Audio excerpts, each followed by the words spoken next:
Graça e a paz do Senhor Jesus. Quero compartilhar uma palavra hoje no projeto 400, que são 20 mensagens e pregações de 20 minutos cada uma, sobre o texto no Evangelho de Mateus, no capítulo 16, quando Jesus declara para Pedro sobre a edificação da sua igreja. Jesus diz: sobre esta pedra edificarei a minha igreja, e as portas do inferno não prevalecerão contra ela. Quando nós lemos ali o texto, essa afirmação de Jesus, ela é resultado de um questionamento que o próprio Senhor Jesus faz para os discípulos sobre quem ele estava sendo identificado pelas pessoas, o que as pessoas diziam a respeito da sua pessoa, Jesus. A resposta é: olha, Senhor, alguns estão dizendo que tu és o Elias, outros dizem que o Senhor é o João Batista, e outros declaram que o Senhor é alguns dos profetas. Jesus então vira para os discípulos e faz a seguinte pergunta: e vocês? Quem dizem que eu sou? E aí Pedro, inspirado pelo Espírito Santo de Deus, porque Jesus vai dizer isso, que não foi carne nem sangue que revelou aquilo a ele, mas o Pai que está nos céus, Pedro responde: tu és o Cristo, Filho do Deus vivo. E Jesus então responde a Pedro dizendo: Pedro, sobre esta afirmação, sobre esta pedra, eu edificarei a minha igreja, e as portas do inferno não prevalecerão contra ela. Então nós percebemos aqui, primeiramente, que existe um tipo de pensamento que declara que Jesus estava dizendo que a igreja dele estaria sendo constituída sobre Pedro. E o texto não está dizendo isso. O texto está dizendo que Jesus edificaria a sua igreja sobre aquela afirmação de fé que Pedro, inspirado por Deus, declara. A afirmação de fé de Pedro é de que Jesus era o Cristo, Cristo relacionado ao Messias, que era esperado, que era aguardado durante séculos pelo povo de Israel. E sobre esta afirmação, que Jesus é o Cristo, o Filho de Deus vivo, é que Jesus ia edificar a sua igreja. Então a primeira coisa a pensar aqui nesse texto diz respeito ao tipo de concepção que nós temos sobre esta afirmação de Pedro e a relação da afirmação de Pedro com a edificação da igreja do Senhor Jesus. Então Jesus ele edifica a sua igreja não sobre pessoas, sobre Pedro ou qualquer que seja outra pessoa, mas sobre a sua palavra, sobre essa afirmação de fé. A igreja do Senhor Jesus, ela é edificada sobre a afirmação de fé de que ele, Jesus, é o Messias, o Filho do Deus vivo. E em função dessa afirmação de fé, a igreja se solidifica, a igreja se fortalece, a igreja cresce, a igreja avança. Toda e qualquer comunidade de fé que é edificada em qualquer princípio que não seja esse, não tem autoridade sobre o mal, sobre o inferno. Que o próprio Senhor Jesus declarou: sobre esta pedra edificarei a minha igreja, e as portas do inferno não prevalecerão contra ela. Ou seja, as portas do inferno não resistirão a uma igreja que é edificada sobre o princípio de que Cristo é o Messias, o Filho do Deus vivo. Segunda coisa a observar nesse texto: Jesus em momento nenhum disse que a sua igreja estaria sendo edificada em construções humanas, em prédios, em locais específicos. Tem uma passagem bíblica também: Jesus encontra com a mulher samaritana num poço e ele pede água àquela mulher. Aquela mulher estranha no primeiro momento, e ela diz: como tu, sendo judeu, pede a mim, samaritana, de beber, para beber água?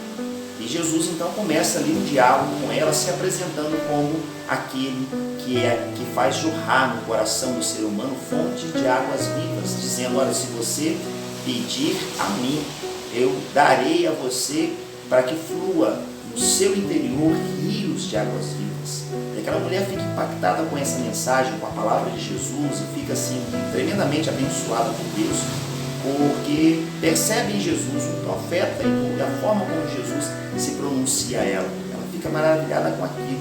E ela aproveita dessa oportunidade e faz o seguinte questionamento: vocês, judeus, dizem que nós devemos buscar o Senhor lá em Jerusalém, na região, né, da cidade de Jerusalém, na região de Judá. Nós já buscamos ao Senhor aqui na região do norte, adoramos ao Senhor aqui nos nossos montes. Afinal de contas, onde Deus realmente precisa ser adorado? Onde nós devemos buscar o Senhor? Em que lugar específico? Percebe que a mulher, ela estava mais preocupada em definir um local geográfico de adoração, de rendição ao Senhor? Seria mais ou menos hoje dizer assim: qual é o local adequado para adorarmos ao Senhor? Qual é o endereço que nós temos que buscar ao Senhor? Jesus responde para aquela mulher dizendo: nem os judeus e nem vocês samaritanos podem declarar e dizer que é aqui nesse monte ou lá no monte de Jerusalém, em Judá, que deve ser buscado ao Senhor. Na verdade, Deus é Espírito, importa que os seus adoradores o adorem em Espírito e em verdade. Jesus está querendo dizer então que a adoração autêntica e verdadeira, para se constituir uma adoração que Deus se agrada, ela precisa ser feita em Espírito e em verdade. Não depende do local, de um endereço específico. Então, quando Jesus, com Pedro, ele declara: sobre esta pedra edificarei minha igreja, Jesus está dizendo que a sua igreja é constituída sobre uma afirmação de fé. E ela não há um endereço específico, não há um local específico. Nós temos templos que são construídos e locais muito importantes na nossa caminhada para adorar e buscar o Senhor de todo o nosso coração. O templo hoje e naquele tempo, ele existia com algumas funções específicas, né? Naquele tempo ele existia para adoração. A adoração estava relacionada a sacrifícios, os ofertórios que eram feitos ali onde se dedicava ao Senhor. Com o passar dos anos, os templos foram sendo construídos, as catedrais foram sendo construídas, sempre com o objetivo de ser um local específico de adoração ao Senhor. Um local preparado único, exclusivamente para isso, onde pudesse comportar todos os cristãos, servos e servas do Senhor, para ali juntos se ajuntarem, se reunirem, se fortalecerem na fé, adorarem o Senhor. Entretanto, com o passar dos anos, nós vamos percebendo de forma muito clara que essa definição de igreja, não templo, ela vai se misturando com a definição de templo e não igreja. Onde que eu quero chegar? As pessoas normalmente dizem a seguinte expressão: domingo eu vou à igreja. Essa expressão, no primeiro momento, se a gente for olhar nos princípios bíblicos, ela está equivocada. A gente não vai à igreja, nós vamos ao templo, nós vamos a um local para adorar o Senhor. Porque a própria palavra de Deus vai dar uma definição de igreja, de ajuntamento, de unidade, de união. E a própria palavra do Senhor também vai nos mostrar que igreja somos nós, não é local, é pessoas, é gente. Igreja sou eu e é você. Então, quando eu digo assim, eu vou à igreja, me referindo ao endereço, no primeiro momento a gente diz, não, a pessoa está usando essa palavra igreja, mas no fundo ela está querendo dizer que ela está indo ao templo, a um endereço específico. Até aí não há problema nenhum, porque palavras, definições, mas no entanto nós percebemos que mais do que palavras, as pessoas passaram realmente a acreditar que ir à igreja no domingo era não mais do que ir a um templo no domingo, é se tornar igreja no domingo, quando o povo se junta para adorar o Senhor e buscar a Deus num local definido por um endereço, um local geográfico estabelecido. Por que eu digo isso? Porque nós estamos vivendo em tempos de pandemia, né? Neste ano 2020, fomos surpreendidos aqui no nosso país, esse vírus, né, que se espalhou pelo mundo afora, chegou ao nosso país. O primeiro caso registrado de pandemia aqui no nosso país, no Brasil, foi no dia 26 de fevereiro de 2020. Esse vídeo está sendo gravado agora no mês de maio, no dia 16 de maio de 2020. E quando nós já estamos para completar amanhã, dia 17, 2 meses sem as reuniões presenciais, estamos transmitindo os nossos cultos online, os estudos bíblicos e tudo mais. Nós percebemos a falta que nos faz a comunhão, estarmos juntos com os irmãos. Isso faz falta e não consegue se substituir por outras coisas. É uma bênção a participação no culto online, as pessoas estarem conectadas, ligadas umas às outras, mas realmente faz falta estarmos juntos, o calor humano, o compartilhar as experiências, o poder abraçar uns aos outros, né? Experimentar essa parte da comunhão que muitas vezes nos falta. Até aí não é problema nenhum, porque realmente faz falta. Faz falta a gente estar tendo liberdade, estar com a família, saindo com a família para ter um momento e encontrar outros familiares, se ajuntar, como aconteceu no domingo passado, que foi Dia das Mães. Então isso é muito comum e até aí é aceitável e natural que as pessoas tenham falta disso e tem um desejo enorme de que volte às reuniões dos templos para que possamos resgatar aquilo que foi perdido, principalmente nesse período de pandemia. Então, não tem problema nenhum em relação a isso, quando vê que as pessoas estão sentindo falta, como eu e você, com certeza está assistindo esse vídeo, está sentindo falta de estar congregando, estar junto. Até aí, volta a reforçar, não vejo problema nenhum. Qual o problema que eu vejo? É que, infelizmente, percebe-se que no decorrer da caminhada, houve sim uma mudança de conceito de igreja. As pessoas passaram verdadeiramente a acreditar que igreja é templo, igreja é local de ajuntamento. E isso está muito claro nos dias de hoje. A quantidade de pessoas que não só sentem falta de estar junto, como eu disse no início, não tem problema nenhum a sentir falta de estar junto, mas o perigo é quando as pessoas hoje elas não sabem o que fazer sem o templo. Elas não sabem ser igreja sem o templo, sem um ajuntamento. Elas não conseguem, às vezes, exercer a sua fé sem estar junto com um outro. E aí talvez seja o grande perigo, quando determinados conceitos não são compreendidos de forma profunda.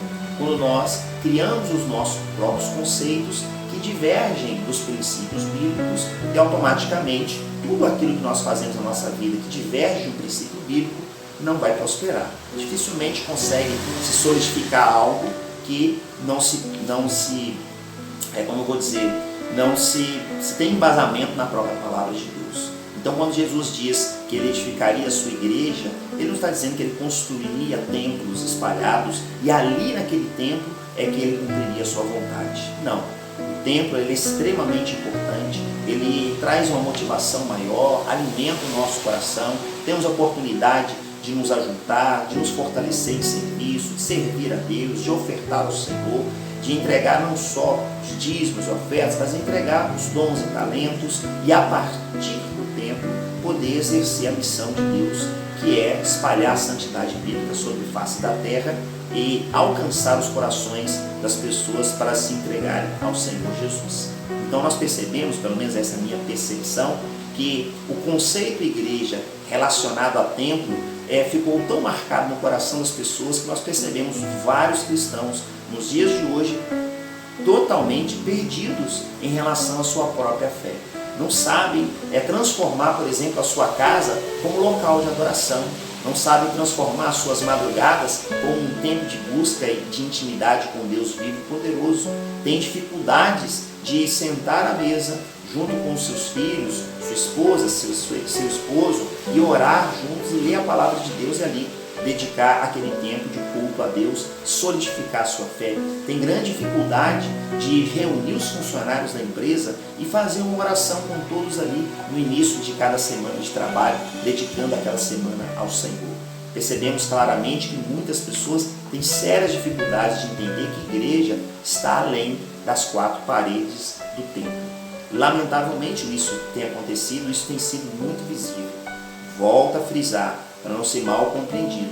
Não estou dizendo com isso que a reunião no templo, o momento de congregar no templo, não nos faça falta. Faz muita falta. Estar com o irmão, ver o sorriso do irmão, o abraço, o choro junto, estar junto ali, ligados uns aos outros, poder dar as mãos, orarmos juntos, ouvir uma palavra, cantarmos louvores a Deus. Tudo isso é extraordinário, é muito bom e isso faz muita falta a nós. No entanto, o fato de não estarmos congregando, pelo menos por um período, não pode fazer com que a nossa fé fique sem sentido, que o nosso coração fique sem rumo. Não pode influenciar o ser igreja, não estar na igreja. Deus nos chamou para ser igreja, mas não para estar na igreja. Jesus disse para Pedro: eu edificarei a minha igreja. Ao edificar a sua igreja, Jesus está querendo dizer que ele ia constituir a sua igreja sob uma afirmação de fé, não num templo, não num local específico.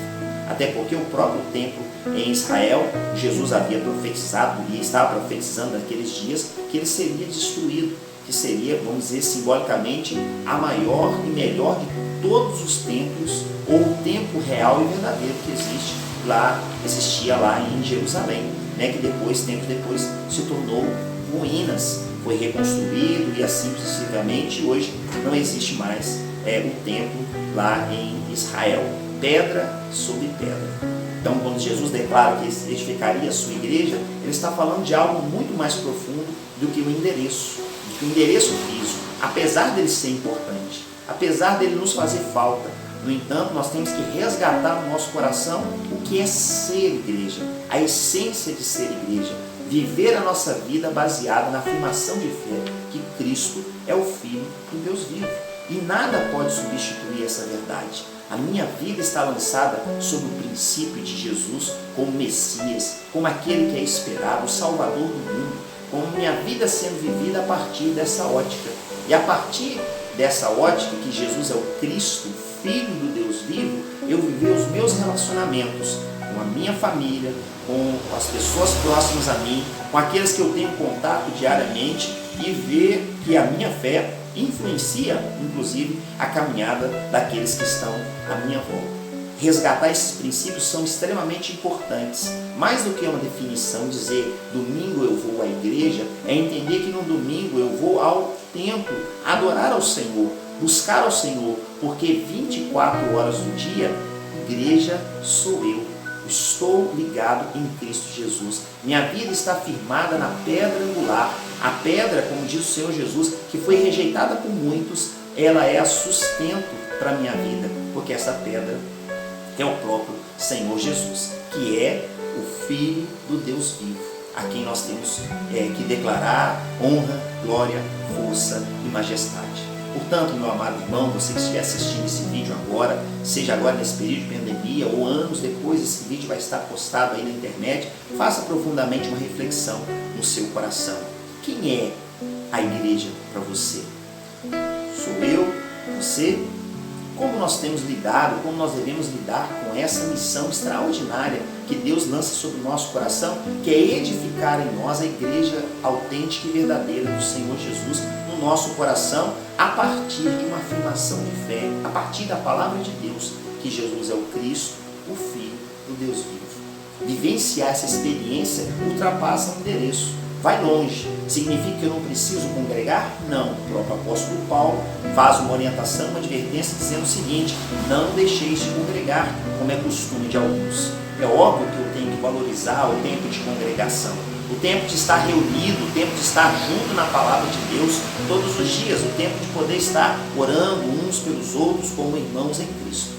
É óbvio que isso não pode ser substituído. No entanto, a minha vida em Deus, em relação a ser igreja do Senhor Jesus, ela não pode se limitar às atividades e programas que acontecem no templo. Sendo assim, a minha fé ela se esvai, como tem acontecido nos dias de hoje, com o período de pandemia, o isolamento social, o não estar congregando, como tem sido lidado, como nós estamos lidando com a nossa fé, com o nosso coração. Igreja sendo igreja na essência da palavra. Portanto, eu quero desafiar você, no nome do Senhor Jesus, a resgatar esse princípio no seu coração. Seja igreja na essência, como adorador ao Senhor, que adora a Deus em espírito e verdade. Seja igreja como luz, como farol, para brilhar sobre as trevas. Seja igreja em sua casa, na sua família, no seu local de trabalho, na vizinhança, quando as coisas voltarem à normalidade aqui, na sua escola, nos seus relacionamentos. Seja igreja poderosa, que até as portas do inferno não prevalecem contra esta igreja. As portas do inferno, ela prevalece contra o templo, contra a instituição. Isso é verdade, tem acontecido. Mas a verdadeira igreja do Senhor, a noiva de Cristo, que um dia encontrará com seu noivo nas alturas, nos ares, e viverá eternamente ao lado do Senhor, esta igreja, as portas do inferno não prevalecem contra ela. Que seja um tempo de resgate da nossa comunhão com o Senhor, de resgate com a intimidade de Deus no nosso coração e, na essência, vivermos o ser igreja para a glória de Deus, o Todo-Poderoso. Que assim seja sobre nós. Que Deus sustente você e te abençoe e viva essa experiência como fundamento de fé. Jesus Cristo é o Filho do Deus vivo e nós devemos lançar a nossa vida sobre Ele, como o apóstolo Pedro declara ao Senhor Jesus. Fique em paz, seja igreja, no nome de Jesus. Forte abraço.